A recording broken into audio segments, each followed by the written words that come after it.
ইতিমধ্যে চ্যাম্পিয়ন লিগে ড্র অনুষ্ঠিত হয়েছে। প্রত্যেকটি দল তাদের প্রতিপক্ষ হিসেবে ৮টি করে দল ইতিমধ্যেই পেয়েছে। এখন যদি আমরা আমাদের বার্সেলোনার কথা বলি তাহলে বার্সেলোনা প্রতিপক্ষ হিসেবে কাকে পেল?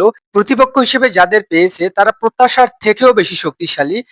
গত সিজনের চ্যাম্পিয়ন পিএসজি ও প্রিমিয়ার লিগের অন্যতম সেরা দল ম্যানচেস্টার সিটির মোকাবেলা করবে বার্সেলোনা। এর পাশাপাশি বাকি যে ৬টি দল রয়েছে অ্যাস্টন ভিলা, ফয়েনুর্ড, কোমো, স্পোর্টিং সিফি, গ্যালাতাসার ও সাভা এফসি, এই দলগুলোকে হালকাভাবে নেওয়ার কোনো সুযোগ নেই। শুধুমাত্র আজারবাইজানের ক্লাব এফসি সাভা এফসি তুলনামূলক একটু দুর্বল। বা চ্যাম্পিয়ন লিগের যে নিয়ম সে নিয়ম অনুসারে প্রত্যেকটি দল হোম এবং অ্যাওয়ে অ্যাডভান্টেজে খেলতে পারবে না। এখানে যে ৮টি দল রয়েছে সেই ৮টি দলের ৪টি দলের বিপক্ষে হোম ম্যাচ খেলতে হবে এবং ৪টি দলের বিপক্ষে অ্যাওয়ে ম্যাচ খেলতে হবে। বার্সেলোনা হোম ম্যাচে ম্যানচেস্টার সিটি, অ্যাস্টন ভিলা, ফয়েনুর্ড ও কোমোর বিপক্ষে খেলবে।